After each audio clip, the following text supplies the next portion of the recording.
The collaborative will make a massive difference to patient care. It'll save lives, it'll reduce harm and just improve the quality and experience for our patients and citizens. So for me, it's about how we improve quality and safety for the persons that we provide care for. I've attended the Safe Care Collaborative to continue the work that we're doing with Call for Concern service at Ysbyty Gwynedd in Bangor, and I'm hopeful this will help improve patient safety by getting them involved in their care.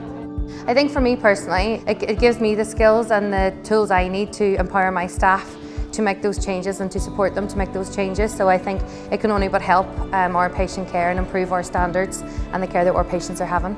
I think the difference of holding this kind of event will make to collaborative care is to highlight the difference that multidisciplinary team can make into patient care and the positive patient outcomes this has the potential to create.